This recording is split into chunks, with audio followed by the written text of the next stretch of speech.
Finally, India won the ODI series against South Africa in India. India কিন্তু অবশেষে south আফ্রিকার বিরুদ্ধে 2-1 এই ওয়ানডে সিরিজটা জিতে নিল এবং এই সিরিজের যে ফাইনাল ম্যাচ ছিল এটা কিন্তু ফাইনাল ম্যাচ ছিল, ডিসাইডার ছিল, কারণ প্রথম ম্যাচ ইন্ডিয়া জিতলেও দ্বিতীয় ম্যাচ কিন্তু অনায়াসে সাউথ আফ্রিকা জিতে নেয়। তার ফলে কিন্তু ইন্ডিয়ান ক্রিকেট টিম যথেষ্ট চাপের মধ্যে ছিল। টেস্টে হোয়াইট ওয়াশ হয়েছে এই টিম সাউথ আফ্রিকার বিরুদ্ধে, ঘরের মাঠে লজ্জার হোয়াইট ওয়াশ। তারপরে যখন কামব্যাকটা দরকার ছিল সেই সময় কিন্তু স্টেপ আপ করেছে ইন্ডিয়ার হয়ে দুটো সিনিয়র প্লেয়ার, রোহিত শর্মা, বিরাট কোহলি, এবং তাদেরকে যোগ্য সাথ দিয়েছে যশস্বী জয়সওয়াল। আমি বরাবর বলেছি যে একমাত্র যশস্বী জয়সওয়াল আজকের দিনে তাকে দেখে মনে হয় যে সে কমপ্লিট একটা 3 ফরম্যাট প্লেয়ার। শুধু তাকে যদি হোয়াইট বলে হোয়াইট ড্রেসে খেলিয়ে যদি তাকে ওয়েস্ট করে দেওয়া হয় না, তাহলে কিন্তু মানে খুব ইন্ডিয়ার লস থাকতো। আজ যশস্বী জয়সওয়াল যে কটা চান্স পেয়েছে এর মধ্যে একটাতেও সে চান্স গ্র্যাব করতে পারেনি। তো আজকের ফাইনালি গিয়ে যখন ইন্ডিয়ার সবচেয়ে বেশি ক্রাইসিস ছিল, যখন সবচেয়ে বেশি টেম্পটেশন ছিল যে জেতার হারার একটা মুখে ইন্ডিয়া দাঁড়িয়েছিল, সেই জায়গায় কিন্তু যশস্বী জয়সওয়াল পারফর্ম করেছে এবং তার 100 রানের ইনিংস খেলেছে।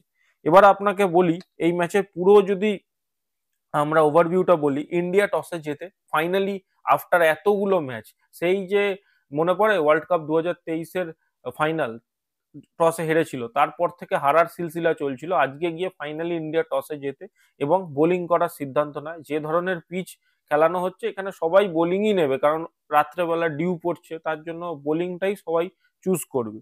সো সাউথ আফ্রিকাকে ব্যাটিং করতে পাঠায় ইন্ডিয়ান ক্যাপ্টেন KL রাহুল। তারপর সাউথ আফ্রিকা ব্যাটিং করতে আসে, স্টার্টিংটাই খুব খারাপ হয়, রায়ান রিকল্যান্টন আউট হয়ে যায়। সাউথ আফ্রিকার ব্যাটিং অর্ডারও কিছু মাথায় ঢোকে না, কারণ একটা ম্যাচে মাকরাম দুটো ম্যাচে ওপেন করলো, এই ম্যাচে রায়ান রিকল্যান্টন ওপেন করেছে। ভালো কথা, রায়ান রিকল্যান্টন এই ম্যাচেও খাতা খুলতে পারে না, 4 বলে 0 আউট হয়ে যায়। আর্শদীপ সিং প্রথমেই তাকে আউট করে দেয়। But Quinton de Kock and Temba Bavuma দুজনে মিলে একটা ব্রিলিয়ান্ট পার্টনারশিপ করে, যেখানে টেম্বো বাবুমা 67 বলে 48 রানসের একটা দুর্দান্ত ইনিংস খেলে। তারপর বিটস যে বলে যে প্লেয়ারটা, যাকে আমি এই 3 নম্বর ম্যাচ, এখানে 3 নম্বর ম্যাচে টানা আমি তার নামটা উচ্চারণ করতে পারছি না, প্রোনাউন্সিয়েশন গন্ডগোল, সেও 23 বলে 24 রান করে 104 স্ট্রাইক রেটে। এবং এদের দুজনকে যোগ্য সাথ দিয়েছিল কিন্তু কুইন্টন ডিকক, যে কিন্তু রিটায়ারমেন্ট থেকে ফিরে এসছে, বাট তারপরেও সেঞ্চুরি মেরেছে 89 বলে 106 রান, 8টা 4 6টা 6, 120 স্ট্রাইক রেটে। বাট এই অবধি কিন্তু সাউথ আফ্রিকার হাতে ম্যাচটা ছিল, কিন্তু এর পরে হঠাৎ করে যখন প্রসিদ্ধ কৃষ্ণা বিটসের উইকেটটা নেয়, কুইন্টন ডিককের উইকেটটা নেয়, মাকরামের উইকেটটা নেয়, মাকরামকে 5-এ নামায় এবং মাকরাম আউট হয়ে যায়। এই কটা উইকেট পড়ার পর কিন্তু South African middle order completely trashed হয়ে ভয় পেয়ে যায়। ডেওয়াল্ড ব্রেভিসের থেকে অনেক এক্সপেকটেশন ছিল আজকের খেলার জন্য, বাট ডেওয়াল্ড ব্রেভিস 29 বলে মাত্র 29 রানই করে। এবং লাস্টের দিকে বলাই বাহুল্য, এন্ড অফ দ্য গেম যখন আসে তখন কিন্তু কুলদীপ যাদব প্রায় আনপ্লেয়েবল হয়ে যায়। কুলদীপ যাদবকে কেউ খেলতেই পারছিল না সাউথ আফ্রিকান লোয়ার অর্ডার, যেখানে ডেওয়াল্ড ব্রেভিস আউট হয়ে যায় কুলদীপ যাদবের বলে, মার্কো জেনসন আউট হয়ে যায় কুলদীপ যাদবের বলে, করবিন বস আউট হয়ে যায় কুলদীপ যাদবের বলে, রুঙ্গি এঙ্গিডি আউট হয়ে যায় কুলদীপ যাদবের বলে, এবং লাস্টে বার্টম্যান খেলছিল তাকেও কিন্তু বোল্ড করে দেয় প্রসিদ্ধ কৃষ্ণা। এবং সাউথ আফ্রিকা লাস্টের দিকে যাদের বেসটা এত ভালো ছিল তারা কিন্তু লাস্টে শেষ আস্তে আস্তে পুরো 50 ওভারও খেলতে পারে না এবং 270 রানে অল আউট হয়ে যায়। ইন্ডিয়াকে 271 রানের টার্গেট দেয়। আমরা কিন্তু ভেবেছিলাম, যেহেতু টেম্বো বাবুমা দা ক্যাপ্টেন আছে সাউথ আফ্রিকান সাইডে, তো আমরা ভেবেছিলাম হয়তো ফাইটিং হতে পারে সাউথ আফ্রিকার দিক থেকে, যদিও পিচ কিন্তু একদম ফ্ল্যাট পিচ ছিল, এখানে রান হতোই, বাট তবু টেম্বো বাবুমার উপর একটা ভরসা রেখে আমরা ভেবেছিলাম হয়তো বা ফাইটিং হতে পারে। বাট যখন যশস্বী জয়সওয়াল আর রোহিত শর্মা ব্যাটিং করতে আসে, তাদের দেখে মনেই হচ্ছিল না যে south African cricket team batting bowling করছে। তারা ছেলে খেলা করে, প্রথম থেকে একটু ধরে প্রথম 5-6টা ওভার কিন্তু খুব ধরে খেলে, এবং তারপর যখন একবার রোহিত শর্মা আর যশস্বী জয়সওয়াল ফ্লো পেয়ে যায়, তারপর খেলা প্রায় এক প্রকার তারা নিস্তেজ করে দেয়। রোহিত শর্মা খুব বাজে একটা আউট হয় কেশব মহারাজের বলে, এবং এই সিরিজটাই কিন্তু রোহিত শর্মা খুব আফসোস করবে, কারণ রোহিত শর্মার জন্য কিন্তু এই সিরিজটা একদম মেট ছিল, তার সেঞ্চুরি একটা দুটো পাক্কা ছিল, সেটা রোহিত শর্মা করে না। 73 বলে 75 রানস করে রোহিত শর্মা আউট হয়ে যায় কেশব মহারাজের বলে। That's the only wicket South Africa got. Yashasvi Jaiswal 121 বলে 116 রান করে, 12টা 4 2টো 6, 95 স্ট্রাইক রেট, এবং বিরাট কোহলি বিরাট কোহলি আলাদাই ফর্মে, প্লেয়ার অফ দ্য টুর্নামেন্ট হয়তো তাকেই দেওয়া হয়েছে, যখন রেকর্ড করছি আমার কাছে এই মানে ডেটাটা নেই, বাট মোস্ট প্রবাবলি তাকেই দেওয়া হবে। বিরাট কোহলি 45 বলে 65 রানস করে 144-এর স্ট্রাইক রেটে, 6টা 4 3টে 6। এই প্রাইম বিরাট কোহলিকে কিন্তু আমরা অনেকদিন পরে দেখছি বস। ওয়ানডে ক্রিকেটে 150 স্ট্রাইক রেটে বিরাট কোহলি খুব কমই খেলেছে, আর এখন খেলছে। তার মানে সেই পুরনো 2013 2015 বিরাট কোহলি, 2016 বিরাট কোহলি কিন্তু ফিরে এসছে বলতেই হবে বস। এই সিরিজটা বিলং করে বিরাট কোহলির জন্য। বিরাট কোহলি যা পারফরমেন্স করেছে, 2টো সেঞ্চুরি, একটা ম্যাচ উইনিং নক, আবার সেই চেস মাস্টারের ট্যাগ তার মানে নামের সাথে কিন্তু জাস্টিফাই করছে। ইয়াশাসভি জয়সওয়ালের কথা যতটা কম বলা যায় ততই মানে কি বলবো, তত কম হয়ে যাবে, মানে যত বেশি বলা যায় ততই ভালো আর কি। ভুল বলে ফেলেছিলাম। তো ইয়াশাসভি জয়সওয়াল 121 বলে 116 রান করে, এবং এটা কিন্তু তার জন্য খুব দরকার ছিল। মানে ইয়াশাসভি জয়সওয়ালকে বরাবর আমি বলতাম যে সে 3 ফরম্যাট প্লেয়ার, বাট সে কিন্তু ওয়ানডেতে পারফর্ম করতে পারতো না। টি-20 সাইড থেকে এক প্রকার তাকে সাইডলাইন করা হয়েছে, এবং ওয়ানডেতে সে কিন্তু চান্স পায় না এবং পাবেও না। আগামী সিরিজেও কিন্তু ঋতুরাজ গায়কোয়াড়, ইয়াশাসভি জয়সওয়াল, এটা কেউ চান্স পাবে না। এখানে কিন্তু এটা ক্যাপ্টেন আর ভাইস ক্যাপ্টেনের জায়গা, তো এখানে কেউ চান্স পাবে না। বাট ইয়াশাসভি জয়সওয়াল হয়তো স্কিম অফ থিংস থেকেই বেরিয়ে যেত যদি না যে পারফর্ম করতো।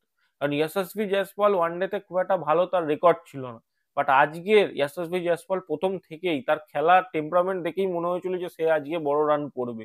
একটা মোমেন্টের জন্য মনে হয়নি যে সে আউট হতে পারে। আর সবচেয়ে বড় কথা, যেখানে ইয়াশাসভি জয়সওয়াল যে মানে খেলাটা তার মধ্যে আছে, সে খুব ধরেও খেলতে পারে, সে অ্যাগ্রেসিভও খেলতে পারে। এই জিনিসটা কিন্তু খুব কম ব্যাটারদের মধ্যেই থাকে। তাকে আমি এমনি এমনি কমপ্লিট ব্যাটার বলি না। আজকে টি-20 সাইডে অভিষেক শর্মা খুব ভালো পারফরমেন্স করছে, মানে খুব ভালো বলা ভুল, টেরিফিক পারফরমেন্স করছে। তো অভিষেক শর্মা তো একটা সময় ওয়ানডেতেও চলে আসবে, যদি না এসএসপি জয়সওয়াল পারফর্ম করতে পারতো আজকের ম্যাচে। আমার মনে হয় সে তার বদলে অভিষেক শর্মা চলে আসতো থার্ড ওপেনার হিসাবে। বাট আজকের এসএসপি জয়সওয়াল ফাইনালি পারফর্ম করেছে একটা ক্রিটিক্যাল ম্যাচে, এবং তার জায়গাটা মোটামুটি অ্যাজ আ ব্যাকআপ ওপেনার যতদিন রোহিত শর্মা খেলবে পাক্কা করে নিয়েছে। আর যখন গিলের চোট থাকবে তখন ডেফিনেটলি জয়সওয়াল খেলবে।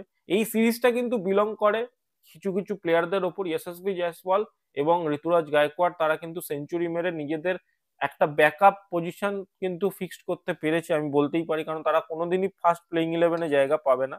আজকের ইন্ডিয়ান টিম যেটা খেলানো হয়েছিল, সেখানে কিন্তু ওয়াশিংটন সুন্দরকে বসিয়ে তিলক বর্মাকে খেলানো হয়েছিল, এবং তিলক বর্মাকে আজকের বোলিংও করানো হয়। তিলক বর্মা 3 ওভারে 29 রান খায়। আমি মনে করি না যে তিলক বর্মা খুব একটা লং রেসে ওডিআইতে এখনই চান্স পাবে, কারণ স্পট সেভাবে নেই। বাট তিলক বর্মাকে যদি অ্যাজ আ অলরাউন্ডার খেলানোর চেষ্টা করা হয় ওই জায়গাটা, তাহলে মানে ভুক্তভোগী হবে ইন্ডিয়ান ক্রিকেট টিম।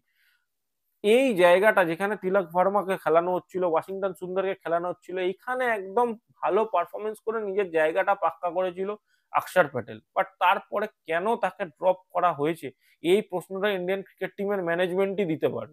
কারণ অক্ষর প্যাটেল কেন ড্রপড, আর কেন তার বদলে এক্সপেরিমেন্ট হচ্ছে ওই পজিশনটাতে, একবার ওয়াশিংটন সুন্দর একবার তিলক ভার্মা, কেন হচ্ছে কেউ বলতে পারবে না। অক্ষর প্যাটেল একটা কমপ্লিট বোলার কাম ব্যাটার, সে ওয়ানডের জন্য কিন্তু খুব ভালো। আমি কখনোই প্রশ্ন করছি না টেস্টে বা ওয়ানডেতে, যদিও সেখানেও অক্ষর প্যাটেল নিজেকে প্রুভ করেছে, বাট ওয়ানডেতে তো অক্ষর প্যাটেল নিজের জায়গাতে পারফর্মও করেছে। এই জায়গাটা কেন আবার নিয়ে এই ধরনের এক্সপেরিমেন্ট হলো, খুব বোঝা মুশকিল এবং বলাও মুশকিল। বাট যদি আমি পজিটিভস এর দিকে দেখি, কুলদীপ যাদব একটা মানে মাচ মোর পজিটিভ, যার বোলিং এই সিরিজ থ্রু আউট সিরিজে দুর্দান্ত ছিল। প্রসিদ্ধ কৃষ্ণা ফাইনালি আজকের একটা ভালো বোলিং এর স্পেল করেছে, যেখানে 10 ওভারে তার 6.5 ইকোনমি ছিল অ্যারাউন্ড, এবং 4টে ক্রিটিক্যাল উইকেট নিয়েছে প্রসিদ্ধ কৃষ্ণা। বলতেই হবে আজকে তার বোলিং ভালো ছিল। হর্ষদীপ সিং আরো একটা পজিটিভ, সে হয়তো সেভাবে উইকেট কলমে তার নাম ওঠেনি, বাট হর্ষদীপ সিং কিন্তু ওয়ানডের জন্য তৈরি, সে কিন্তু নিজের দাবা রাখছে, আমি কিন্তু বলতেই পারি। তবে প্রশ্ন থাকবেই, মোহাম্মদ সিরাজ, মোহাম্মদ শামির ফিউচার কি ওয়ানডে ক্রিকেটে, সেই প্রশ্নটা কিন্তু ডেফিনেটলি ডেফিনেটলি থাকবেই। এবং এই সিরিজের ওভারঅল যদি আমি বলি, ইন্ডিয়া জিতেছে, এবং সাউথ আফ্রিকার বিরুদ্ধে প্রথমবার তারা সিরিজ জয়লাভ করলো এই মানে ট্যুরটাতে।